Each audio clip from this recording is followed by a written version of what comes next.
Hey, this your boy Frank Gore. I'm listening to 49er Rush. Niners all day. Let's bring 6 home, baby. Let's go. I love it, man. It's time for the 49ers Rush podcast.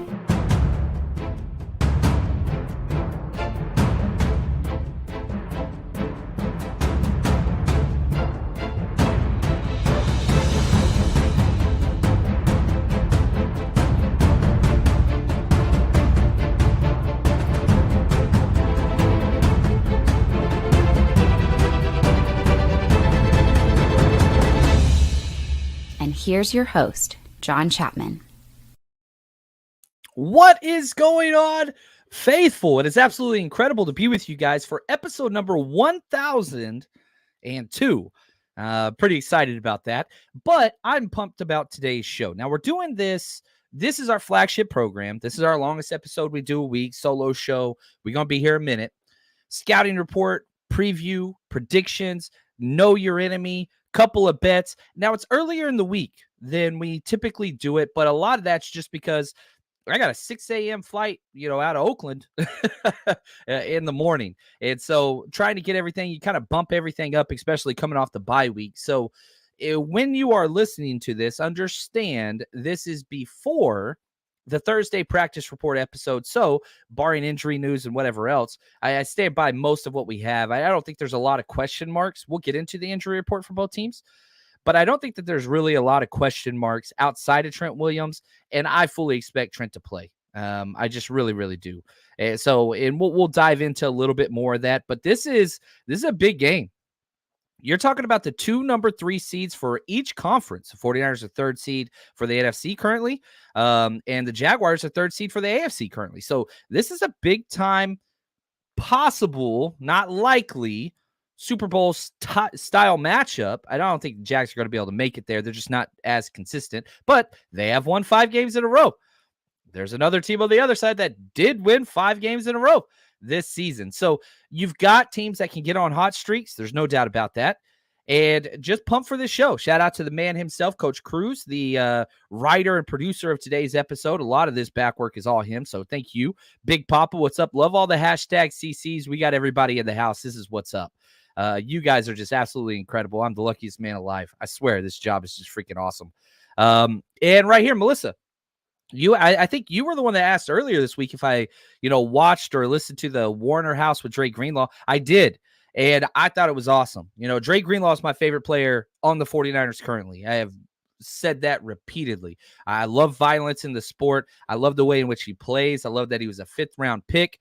And yeah, they didn't really get into a lot of football. They got into a lot more personal stuff, but it was awesome. From talking about, grilling raccoons and squirrels to him earning the very last scholarship at the University of Arkansas to what he wants to do in the future. And, it was really, really cool. So thank you, Melissa, for kind of pointing the focus there. And I walked away loving Dre Greenlaw even more. He's such a cool dude. I'm just such a big fan of those 2 human beings. And, I've had the pleasure of meeting and hanging out with Fred Warner at the draft party that we threw. You were there too, Melissa. I believe, yeah, you were there. That was incredible. I got to get Dre Greenlaw out. I got to figure it out. But yeah, that was such a cool thing. Now, I do want to say the poll question today, it's something I want to keep kind of going back to. I tried to make it, this is an agenda post, okay? I'm just going to be very upfront. I gave 2 options, and I said, which is more important for the 49ers? In my opinion, one is way more important than the other, but with the way in which the narrative for this team and the defense is gone, I wanted to skew it a little bit just to see what people thought. So here are the 2 options. Which one's more important for the 49ers? Brock Purdy having no interceptions in a game, or the defensive line getting 4+ sacks? Well, it's 2/3. So 66% currently, Brock, no interceptions. Defensive line getting 4+ sacks, 35%. Now, I want to remind everybody, the 49ers got 3 sacks last week and got blown out.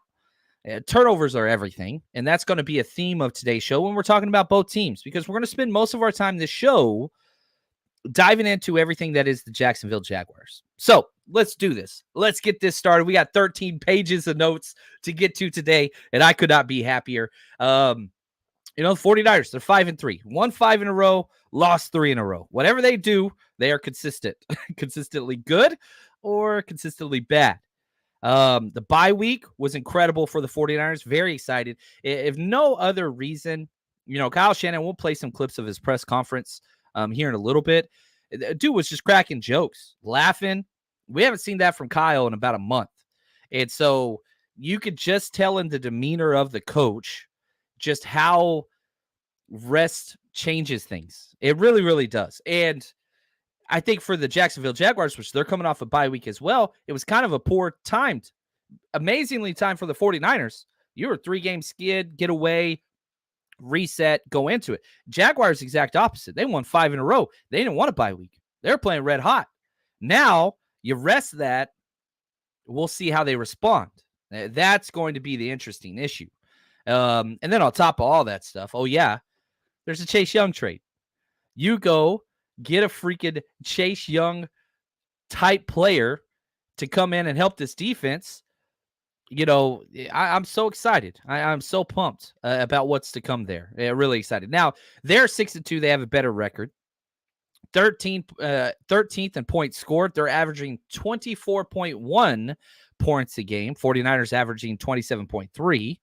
And defensively, they're tied for 6th. They're allowing 19.5 points per game. We are allowing 17.5 points per game. So we're better by 3 points on offense. We're better by 2 points on defense. Just if we're looking at points scored, it's a lot more than that.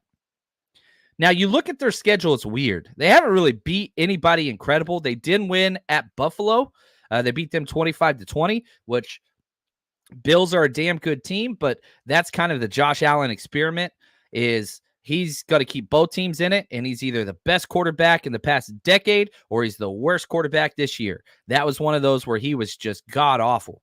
They've won against the Colts, lost against the Chiefs, lost to the Texans. They got blown out by 20 points to the Texans. That was kind of the Texans' arrival party. Then they went on their 5-game tier. Listen to the teams they beat. Beat the Falcons, beat the Bills, beat the Colts, beat the Saints, beat the Steelers. Any game you win in the NFL matters. And these are not great opponents outside of the Bills. Falcons, not a powerhouse. Colts are the Colts. Saints, all right. Steelers, we played the Steelers as well. I mean, they're 5-3. I mean, you win what you got to play. The Niners haven't done that. So they're a good team. There's no doubt about that. They're going to be in the playoffs. They're going to win their division. It's just kind of what it is. But then you look at the 49ers, 5-3. We know 5 in a row, 3 losses. So Kyle Shanahan was kind of asked, like, okay, how do you handle this? Are you trying to get on a, spree? Do you what do you do? And I love this. This is like totally coach speak from Kyle, but it's a 1-week season every single week. I think it's important every week, but especially when you've lost 3 in a row, you got to get back to the part of that's all that ever matters. I mean, it's always a 1-week season, and it's not about going on a run or anything like that. It's about trying to beat a really good football team this week. And that's the entire mindset. You know what I mean? Like, you've got to go out there and just find a freaking way to win. And thankfully, the way in which you win this game is you just be yourself. You do you, which I've talked a lot about. You've just got to go be you. You do not have to go out there, be crazy. You don't have to reinvent the wheel. No. Back to the basics, chill, figure things out, get this set up. That's kind of the way it's going to be. And right here, Ed said, yeah, Shanahan smiling, knowing he's getting his guys back. That's huge. Samuel Womack's coming back. I expect him to be activated. Debo's going to be back. He's full participant. Trent, I expect to be back. But that's the one kind of questionable play. Now, if we look at the PFF rankings over these overall units, right? So the Jaguars out of 32 teams, overall, they're 13th. They're above average team. This is PFF, just a snapshot. Offense, 21st. Their offense isn't great. It's really not. Now, they got a lot of elite talent. Their O-line's good. Quarterback's good. Running back's good. Wide receivers, tight end, good. Like, it's good, but they have not put it together. That is not how they're winning games. They're 21st offensive ranked. Defense, they're 8th. Defense is incredible. Special teams, 14th, above average. 49ers, offense 2nd, I'm sorry, overall second, offense fourth, defense second, special teams 30th. Just finished all the special teams breakdowns on the Bengals game. It was awful, man. We are a joke, special teams. And it's been that way since Shanahan and John Lynch arrived. You fired the coach. Shanahan's like buddy from Texas. Didn't matter. You bring in Snyder, who's like a well-developed, well-respected special teams coach. It's not good. It's not good. It's, in fact, bad. And so, you come off a game last week where you lost the offensive side of the ball, you lost the defensive side of the ball, you lost the special teams side of the ball, and special teams just keeps getting worse and worse. Really, really bothers me. I don't know. Now, let's get to know the Jaguars. Their big man, Doug Peterson, Dougie Fresh. I like this guy a lot. He's just got such a cool, storied past. I think he's one of the best coaches in the NFL. I'd probably put him top 10. If you want to put him higher, I have no problems with that. From Washington, Ferndale. Then he went to college in Northeast Louisiana, was undrafted. Quite the storied NFL career. He was with the Dolphins. Then he went to the New Jersey Knights. Then he went back to the Dolphins, then the Panthers. Then he went to the Rain Fire. Then he went back to the Dolphins, was Dan Marino's backup. Then he goes to the Packers, Brett Favre's backup, then Eagles, then Browns, then back to the Packers. He was kind of your quintessential career backup quarterback. Learned a lot with a lot of great players and a lot of great coaches. As a coach, started off at Calvary Baptist Academy in Louisiana. Then, coached Jeff Garcia at the Philadelphia Eagles. Then gets bumped up to Kansas City, coached Alex Smith while he was there as the OC. Then he becomes the Eagles head coach, wins a Super Bowl, and got fired. Philly is the worst place in the world, by the way. You fire a Super Bowl winning head coach. And the reason why he got fired was another 49ers quarterback, Nate Sudfeld. If you remember, they were out of the playoffs. They benched Jalen Hurts the last game of the season, put in Nate Sudfeld, kind of tanked a little bit, and he said we deserved it, or he earned it as a player, whatever else. He got fired right after that. Came in after probably the worst head coach in NFL history, Urban Meyer, as far as the NFL standpoint goes. Urban Meyer just firebombed that entire team. He steps in 2022 last year, win the division. What a playoff game. Coaching matters. Coaching matters, and he's a damn good coach. Very, very, very good coach. Now, and again, you look at Doug Peterson's coaching record, 57 wins, 47 losses, 1 tie, postseason 5-3. He's just a damn good coach. Their offensive coordinator is somebody that we kind of know, Press Taylor. This is Zach Taylor's brother, who we played just freaking last week.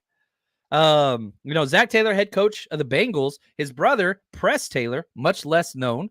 Little known fact as I was digging into kind of his personnel and kind of his history, his father named him after Pistol Pete's dad, Press Maravich, who was, obviously an amazing college basketball coach and NBA basketball coach, which I just thought was really cool. Press is a cool name. From Norman, Oklahoma, which is where George Kittle played. I hate Norman. OU sucks. And he goes to Butler Community College, won back-to-back national junior college championships as a quarterback, then transferred to Marshall. As a coach, he worked his way up. Tulsa, then he was Eagles quality control coach. Then he went with, Dougie Fresh to the Colts, Jaguars. He's just been with the same guys. Hell of a coach. No doubt about that. And just to make things even more interesting, the defensive coordinator, Mike Caldwell, dude is a freaking baller. His wife, Nikki Caldwell, is the head girls basketball coach at LSU, girls basketball coach, which is really, really cool. And he was drafted in the 3rd round in 1993. I thought this was cool. By the Browns, Bill Belichick, Nick Saban. Just the ties is so cool. This is a storied dude, and he's damn good at what he does. Played forever, Browns, Ravens, Cardinals, Eagles, Bears, Panthers, traveled around a lot. As a coach, he's been everywhere. Philly, linebacker coach, Cardinals, Jets, Bucks, Jags. He's a damn good coach. So from a coaching standpoint, very solid staff. Very solid staff. Now, if we look at the injuries, and this is the issue, Banks is out. Feliciano's in. Debo's full practice. I ain't worried about him. Trent Williams, the only kind of question mark. Didn't practice yesterday. He hasn't practiced Wednesday all year. I think he'll practice today.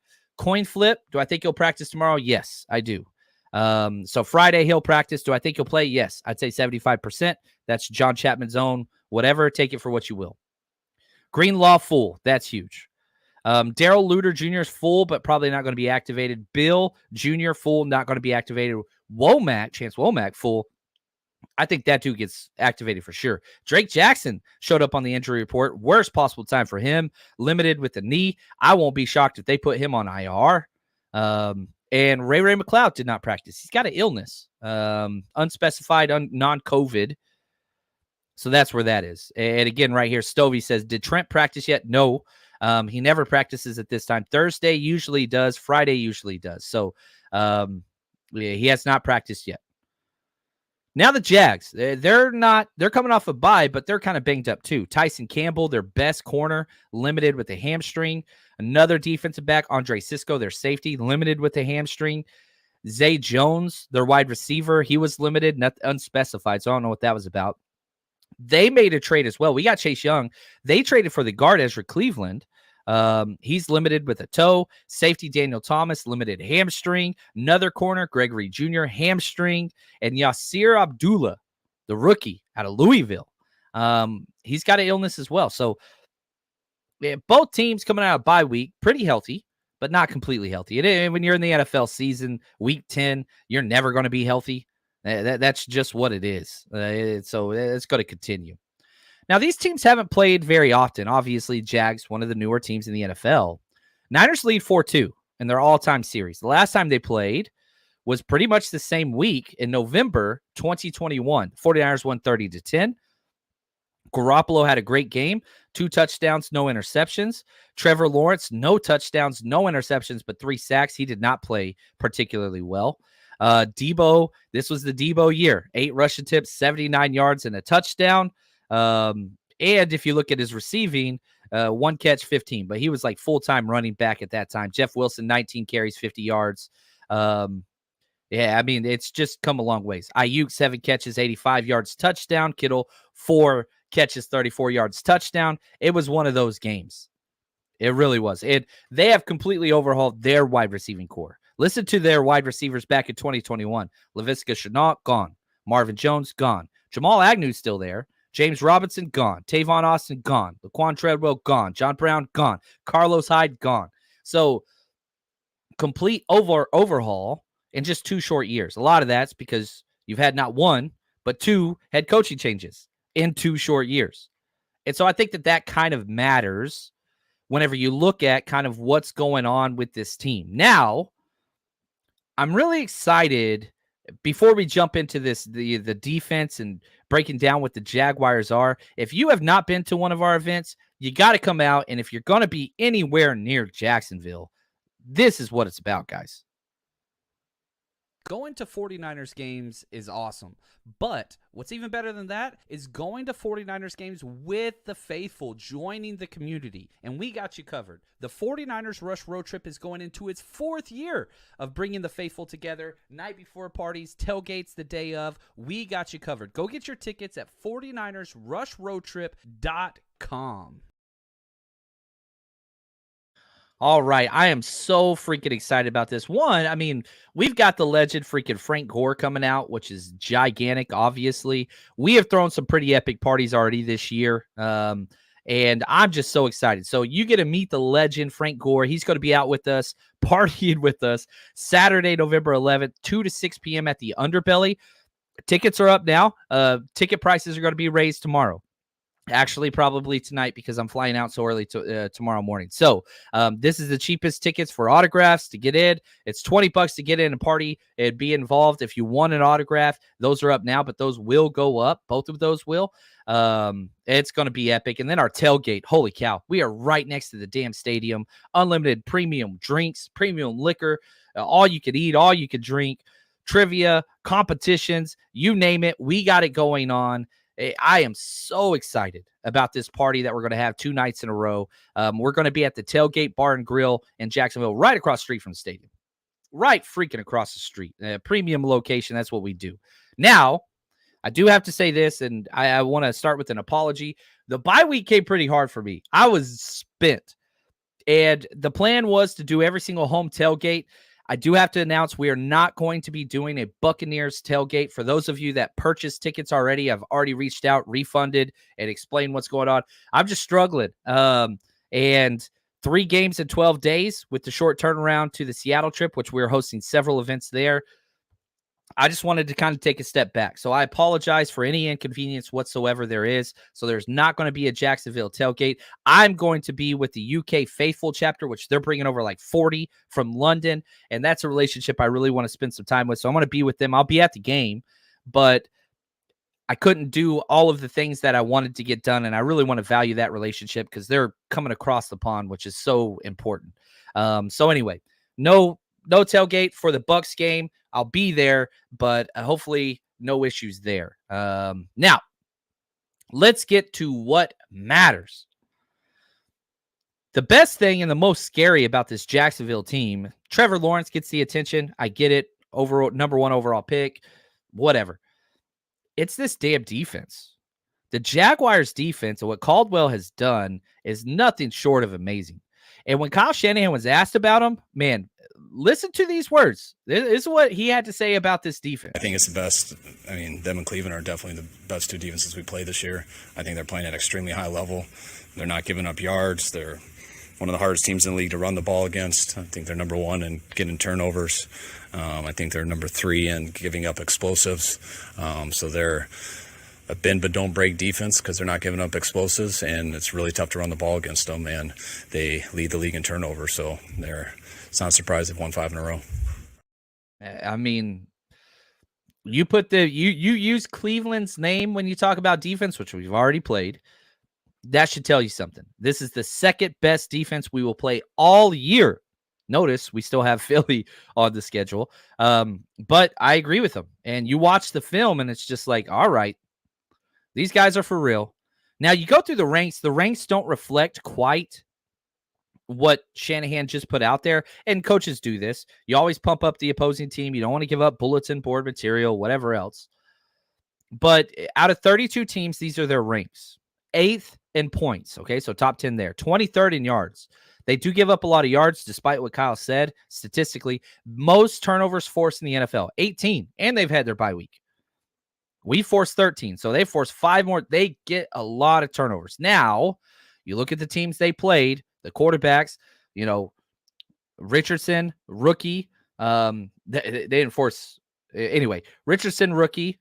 CJ Stroud, rookie. Desmond Ridder, first year starting. And then you've got Josh Allen, who we've talked about. Then they play the Colts again. Then they play Derek Carr. Then they play not Trubisky, but Kenny Pickett with the Steelers. So it's not like they played elite level quarterbacks. Now, wherever you want to put Brock Purdy in that conversation, that's cool. But back to the poll question that I asked to start at the start of the show, which is more important for the Niners? Brock, no interceptions, D-line getting 4 sacks. Right now, it's at 59% no interceptions. More and more people are voting for the sacks are more important. Me personally, it's no interceptions. If I had to pick now, hopefully both happen. If both happen, this game's over. This game is over. It's not even close. So I like this, Ed. I appreciate this. You got to jump on them early. Being at home, coming off a bye, they will be sluggish the first half. There we go. In your opinion, I like that opinion. I really do agree. Right here, Pern says, if your poll holds, the next interception that Brock throws, our fan base will want his head. No, anybody that's doing that, there's always wackos with every single fan base, right? Fans short for fanatics. You're going to get those guys, the overreactors. I mean, every single game, my DMs say fire Shanahan, fire Wilkes, fire, put Sam Darnold in. I always get those every time. So, yeah, I get that. That's going to happen.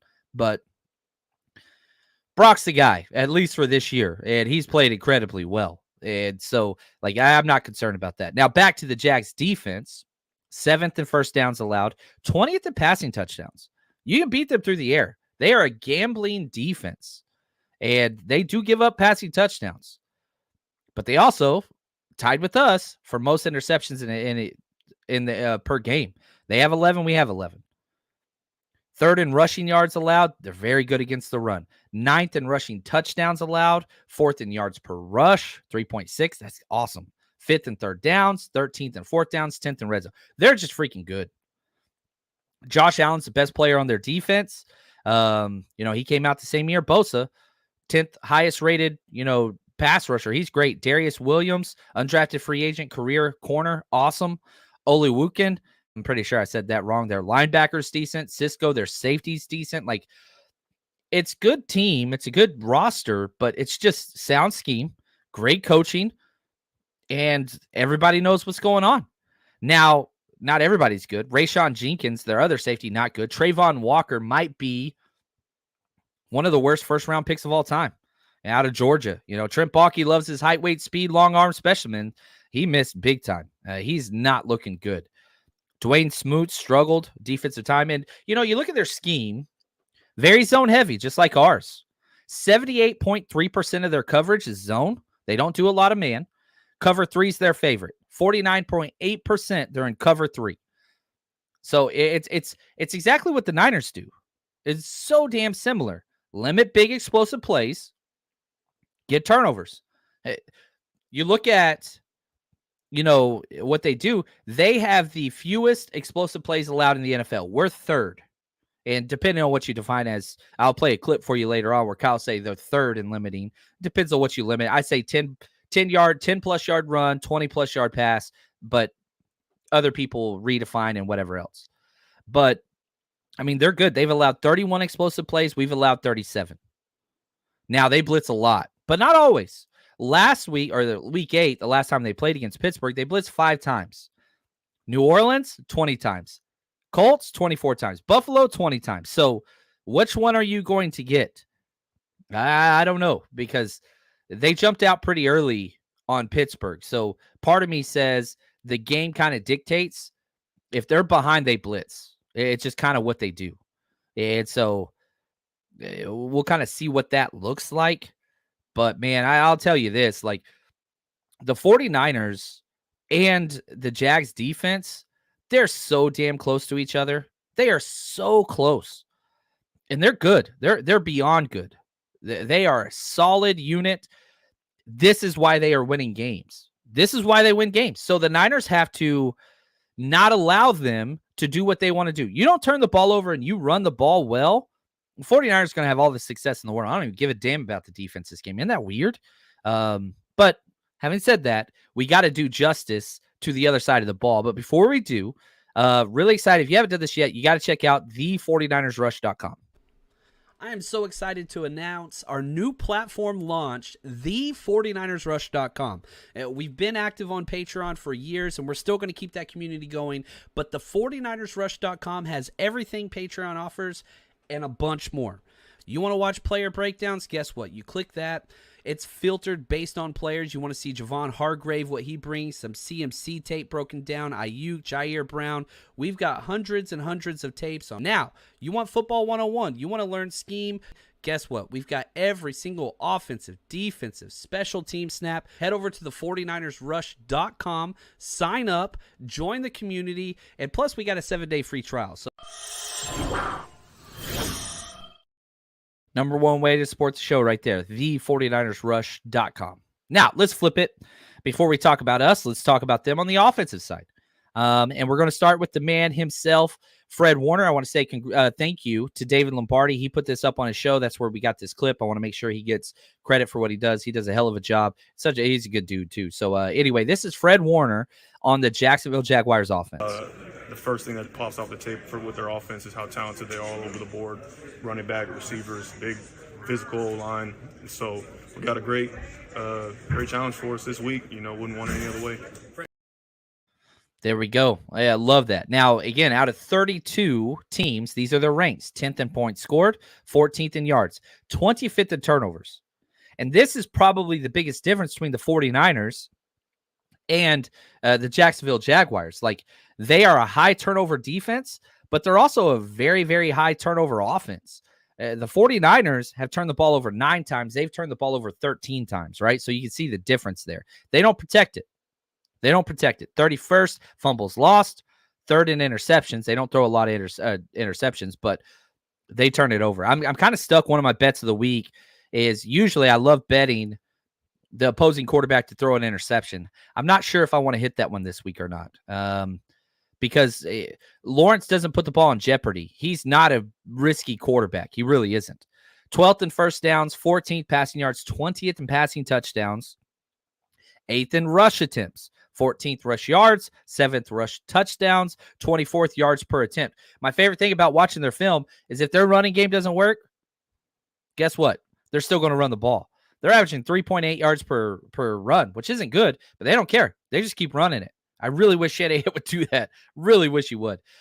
25th out of 32 teams on third downs. That's terrible. 27th out of 32 on fourth downs. 26th in the red zone. They don't sustain drives well. They just don't. Now, they have some elite players. Whenever I think about the Jags, I think about slot wide receivers. They're all slot wide receivers. Even their tight end, even their freaking running back. They're all slot wide receivers. I mean, you look at just Etienne, Evan Ingram, their wideouts, Calvin Ridley. I mean, everybody that they got, Christian Kirk, Zay Jones, they're all slot guys. And they just say they create space. We're going to get the ball in their hands, and we'll just let them do what they want to do. So it's a yards after catch concept, very similar to the Niners, just through a different way.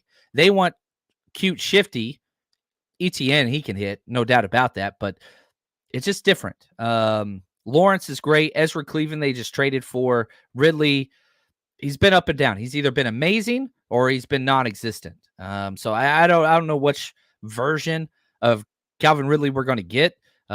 I would put a bet on it. Somebody? No, did that? No, sorry. I'll stop. Now, weaknesses. Their center is not played well. Luke Fortner, who I really liked coming out of the draft, they got him, day 2 guy. 32 out of 38 centers. We have not been great up the middle. Now, Eric Armstead's coming off his best game this year. Anton Harrison, the rookie first round right tackle, 56th rated right tackle. He's going to have his hands full. You got Chase Young, Nick Bosa. I mean, you got guys. You got guys to go there. And so that's one of the things that I'm curious to see how it's going to go. Now, I want to go back to Fred Warner here. He was asked, again, shout out to Lombardi for this clip. He was asked what he thought when the 49ers traded for Chase Young. Initial reaction when you got Chase? Woo-hoo! Yeah. It just seems to always get better and better around here, We always seem to make, big trades, kind of at the deadline around here. And so that's another big one for us. Really excited to have him. Heck of a player, got the right mindset. I think that's what's even more important. So he's going to help us a lot. That's just so big. And so you look at just how do you beat this team? One, their offense has not beat teams. Their defense has destroyed teams, and that's how they win games. They win with defense. Trevor Lawrence has been good, but he's not great. He's had 7 passing touchdowns in 7 games. That's what he does. Like, he throws 1 touchdown a game, limits his turnovers, allows the defense to win the game. They run the ball no matter what. It is what they do. Now, one of the best things they do, thank you, right here from Agorist Yuli, I think. Hopefully I pronounced that right. He says, John, exactly how do we stop the success from Lawrence's quick release / passes? He's one of the fastest pass guys out there. Look at this. Kittle me this. John, the craziest stat that worries me that I saw, Trevor's getting the ball out 2.44 seconds. That seems to be the recipe to beat us. I don't know. I understand that teams are throwing the ball quick. They have to because our D-line is really, really good. They're just not finishing. I don't think that we lose games based off of them throwing the ball quick. I think our defense is constantly where they want to be on third downs. The problem has been we give up these gigantic freaking plays on 3rd and long when they finally do hold the ball, and we don't get there. Look at, Burrow into the first drive. We've got him 3rd and long.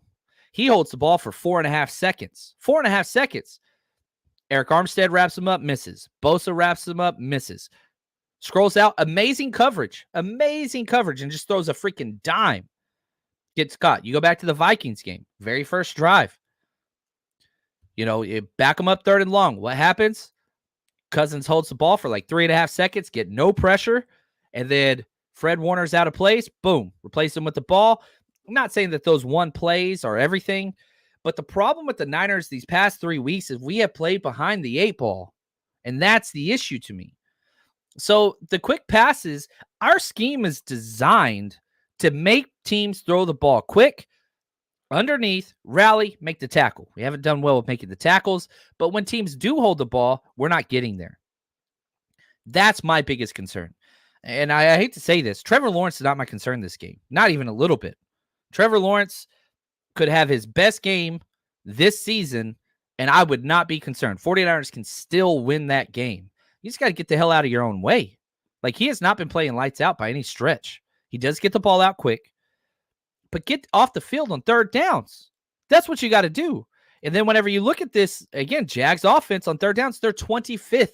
They're converting 35.5% of 3rd downs. They can't do that and win this game. You just can't. And like Trevor Lawrence, I'll go back to Kyle Shanahan here. Kyle Shanahan was asked, you played Trevor Lawrence a couple of years ago. We talked about that game. Has he changed much in the 2 years since the last time you played him? Here's Kyle. I mean, very similar. I mean, I think Trevor is one of the more talented quarterbacks in this league. He's a problem at any time. He's the height he has, the size he has in that pocket. He can make any throw, and what he can do with his legs on any type of play, whether it's a design run for him or just getting out of the pocket and doing off-schedule stuff. He's always a problem. And like, here's, this was crazy to me. I pulled this up.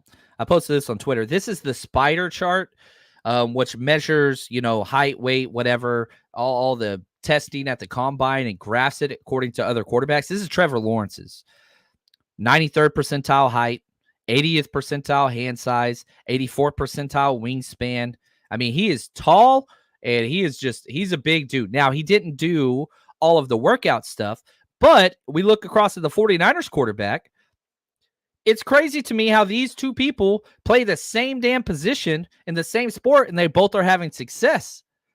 Brock Purdy, 8th percentile height, 1 percentile wingspan. Dude is tiny compared to 24th percentile hand size. You know what I mean? So, like, you've got this behemoth giant of a man in their quarterback, and you have this very small, tiny, got a quick burst. Look at that 10-yard split. That's the only positive thing on his entire, athletic profile. And again, I understand that these, Lawrence didn't do everything in the combine, but it don't matter.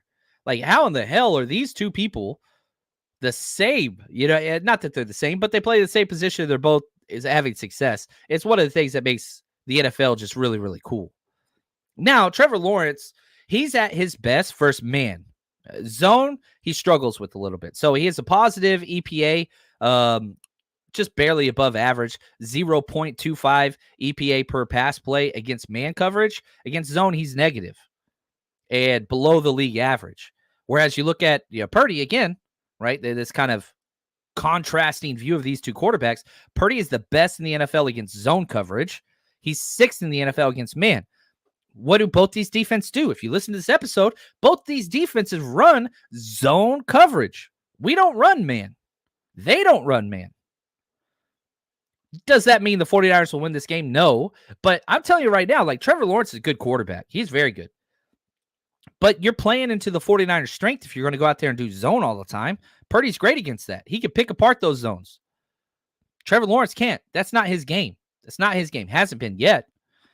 Back to Trevor Lawrence. He's not great versus the blitz. Now, I don't know if we're just going to abandon the blitz like we did last week. We blitzed 9 times. Everybody throws a fit. Then we blitz 5 times, and people are still throwing it. We blitz 5 times. This team we're playing blitzes 20 damn times a game. Trevor Lawrence sucks against the blitz. He's got a 74.5 passer rating out of 158, right? Like, not good. When he's pressured, 67.1. Both his lowest ratings. Whenever he's kept clean and not blitz, Trevor Lawrence is over 100 passer rating, which Brock's above 100 in every category. But I'm just saying, like, I understand that people got upset with the blitzes. I do not mind blitzing here. Ideally, I don't want to blitz a lot. I would say if somebody said, John, how many plays you want to blitz? You know, it's going to have a standard 56 plays defensively, right? I'd say I want to blitz 11 times. I'd be cool with that. Now, 5-man pressure, not all out, 0 blitzes, Steve Wilkes, calm your horses. But that's big. Gregus, Jags like to use 13 personnel with 3 tight ends, right? So the first number in personnel settings is running backs, second one's tight ends.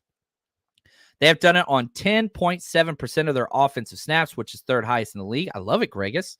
And I hope they do that because that means Oren Burks is going to be out there. I'm fine with Oren Burks out there. I don't think that the Jaguars want Oren Burks out there. So will they go away from this? No. But you want Isaiah Oliver out there if you're the Jags. And if you do that 13 personnel, you're not going to see 26. So, I mean, that's the vulnerability is passing against Isaiah Oliver. Now, I will say this. Probably nobody wants to hear this. Isaiah Oliver's pretty damn badass against the run. He's great against screens. He's great against reverses. He's great against jet sweeps. He's great against all those things. He just can't cover the slot fade to save his life. Gave up 2 touchdowns last week, obviously. So, yeah, if I was personnelling and an offensive coordinator or play caller, I'm not going 13 personnel very often. I know that's like 10% of their plays. I'm knocking that down to probably 4%. Maybe a couple short yardages, I'll do it. Maybe some play actions or whatever out of that. But I'm keeping Isaiah Oliver out there personally. So, yeah, we got to see what that is. We got to see what that looks like. Now, 16.1% of their pass plays, the Jaguars, are screen plays. That's pretty high. Niners have not been good against the screen for a couple reasons. One, we telegraph our blitzes, and teams check out into screens when we do that. Hopefully we diagnose it a little bit better or disguise it a little better. And he's at his best throwing deep. He doesn't do it a lot. 10%, pretty standard for the NFL. 5 touchdowns, 0 interceptions, but throwing the ball 20-plus air yards. We're a cover 3, cover 6 quarters team. When you do that, you put your corners on an island with no safety help over the top. Teams are going to throw deep on us. We say, well, go ahead. We don't mind. Because we're going to get their pressure. And if you're going to keep throwing it deep, we'll turn it over eventually. Just hasn't really happened a lot. Right here, I don't know about this one, Gregus. He said Chase Young should help with screens. My biggest complaint after going back through all the film was Chase Young is not a hustler. He's great and he wins early. He's not a motor guy. Him and Kerry Hyder, I think I said this with Wayne's show. Him and Kerry Hyder are 2 different people. Kerry Hyder wins with all-out effort, never wins early. Always wins second, third effort. Chase Young wins early or he doesn't win. And he's talented, but, man, you're not going to see Chase Young chase down screens. Now, I hope that I am wrong, and I hope that being a part of this culture, being a part of this coaching staff, and being in this, that changes because 49ers D linemen hustle their rear ends off. Whether you love Javen Hargrave and has he lived up to whatever, he hasn't, but that dude's hustling his rear end off. Kevin Givens hustling his rear end off. Kinlaw hustling. Armstead always like everybody is going all out. I really hope Chase can pick up that part of his game because I have not seen it yet. He's not a high motor guy. So yeah, I'm curious. Now the length is there. Get some tip passes. Okay, cool. I would like that. Kittle me this says, a healthy Greenlaw will make a big difference. It will. Kinlaw does not look like Kinlaw. Hufanga does not look like Hufanga. And that dude had missed tackles and just lowering his shoulder, and I've never seen that from him. Yeah, that's something that's got to change. Right here, Greg is responding to the Chase Young versus screens. He knows when to peel off and rush and stick to the tight end on screen. Yeah, he's an experienced, savvy guy. But yeah, the motor, that was my concern. So I concede your point, and well said, man. Well said. Now, some of my favorite matchups this game, one of my favorite things I do just like as a football fan, I want blue chip on blue chip. Best on best. Not necessarily what the Niners will exploit. Not necessarily what the Niners are going to, win. Oh, this is where they win the game. No, that's not it. Best on best. When the 49ers on offense, the number one matchup I want to see, which is in question, Trent Williams got to play. I want Trent Williams versus Josh Allen. That's what I want to watch. That's 2 best players this game. Right? If the best player on the Jacksonville Jaguars team is Josh Allen. He's their number 1 player, offense, defense, don't care. The best player on the 49ers, probably CMC, but Trent Williams, I'm fine with that. I want to see that matchup. And then our wide receivers, Ayuk and Debo versus their corners who are really good. Tyson Campbell, elite athlete. Darius Williams, freaking ultimate NFL tryhard, undrafted free agent, earned everything in his career. He is awesome. He's playing some good ball. And then CMC and Kittle versus Devin Lloyd. Utah first-round running linebacker. I really liked him.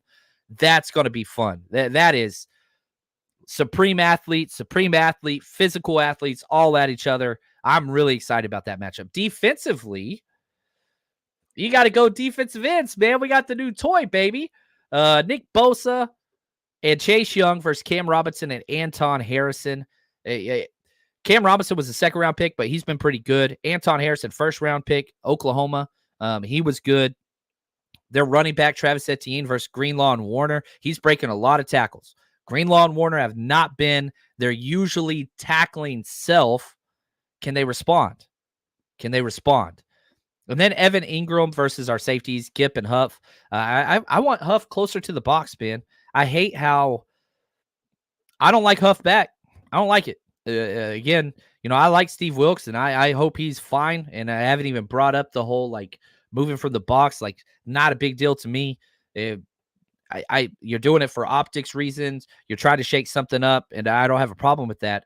But, it's not that big of a deal. My criticisms of Wilkes do not mirror the general public. I hate when Wilkes got hired. My favorite thing about that hiring was I thought it was best for Talanoa Hufanga. That hasn't proved to be the case. He's moved Gipp down into the box. He kept Hufanga back more often than not, and I don't like that. I don't like the way Hufanga played last week either, and a lot of that's on Hufanga. He was put in position to make plays, and he was not making plays. Anyway, some interesting connections between these two teams and players. Dre Greenlaw and Monteric Brown played at Arkansas.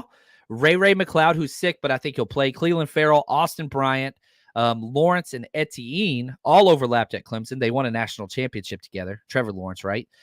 Georgia, a lot of guys. Charlie Warner, Tyson Campbell, Trayvon Walker. They were together at Georgia. C.J. Beathard, Kittle, Brandon Scherf, all at Iowa. TDP and Caleb Von Chason, LSU. Chason's kind of flamed out a little bit. Hasn't done very well. Bosa, Chase Young, Luke Farrell, Devon Harrison, all Ohio State. Braden Willis, Anton Harrison, Oklahoma. Jair Brown, Brenton Strange. You remember Brenton Strange? If you guys were around for all the offseason podcasts, he was the number one, him and Payne Durham, the number one mock drafted player to the 49ers at tight end. Anyway, they played together at Penn State. Armani Oruwariye and Kevin Givens were at Penn State, but a separate time. Those four didn't overlap, but those two did. Hey, at least we got Cameron Latu, right? Man, I hope he turns around and does something eventually. He's on IR. Can't play this year, but I'm saying eventually long term. Jamal Agnew, Ross Dwelly, San Diego. Orrin Burks, Trey Herndon at Vandy. Couple smart guys there. So, a lot of fun connections. I love doing that. It might just interest me and maybe Coach Cruz, but I freaking love talking about the overlap in players and coaches. I just think it's so fun. Now, it's early, but we've got a couple bets that I want to talk about and I'm excited about. And if you haven't bet with us last week, we had a huge week. We did a lot less betting last week, but we hit 100%, which was cool. And if you haven't bet yet, bet with us right here.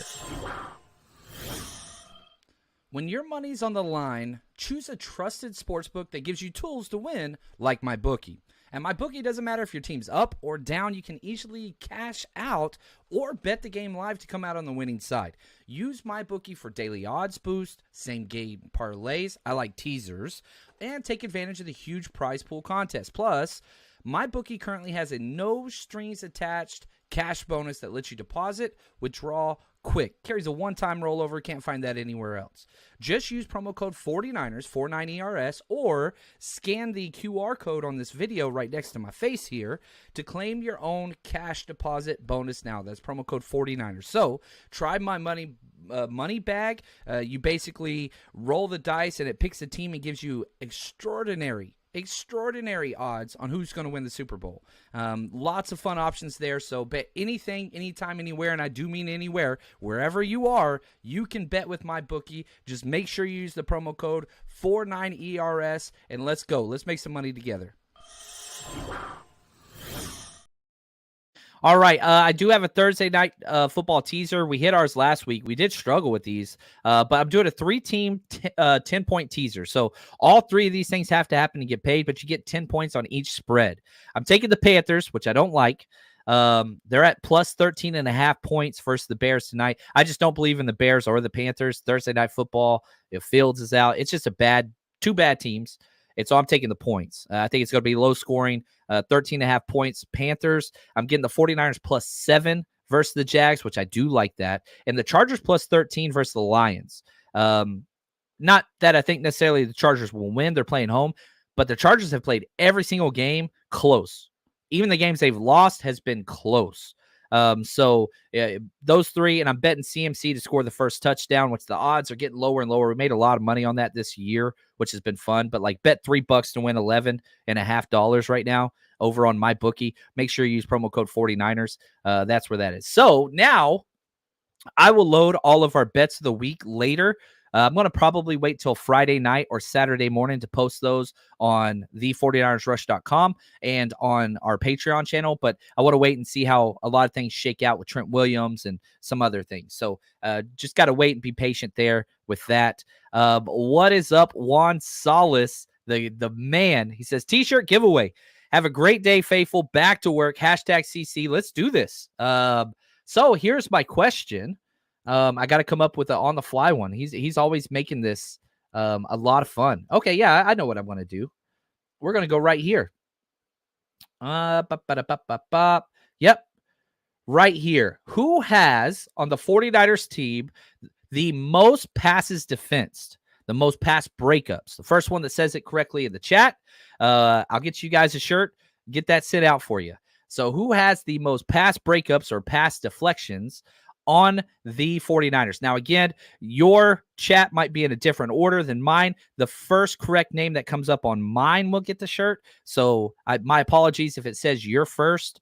And we'll go from there. And I think, yeah, this is going to be a rough one. But I think I know what I'm going to do here. And, yeah, I love these answers. I'm seeing a lot. And I'm given the benefit of the doubt. It might not be spelled correctly, but I'm pretty sure this is correct. That's Mr. Ed Nesbitt. That's Ward. The S is right next to the A. I know what you're doing. I've taught long enough. I've seen that. The correct answer is Charvarius Ward. He has 9 passes defense. Fred Warner second with 5.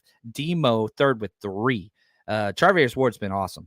He's been awesome. So that is the correct answer. I want to say congratulations to you. Reach out to me. I'll get that sent out there. And right here, Daryl, he says, sorry if I missed it. Will you be in Jacksonville? 1,000%, my good friend. Not only me, but also this handsome fellow, Fred.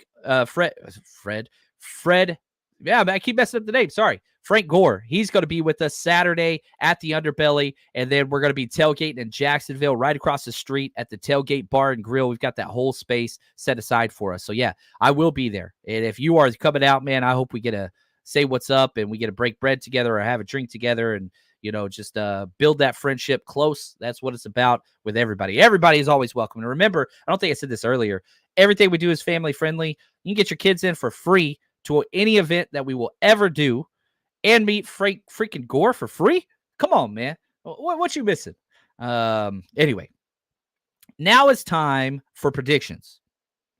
What do you think is going to happen in this game? Now, as y'all put, it could be score predictions, Ayuk 5 catches, so-and-so 2 sacks, whatever else.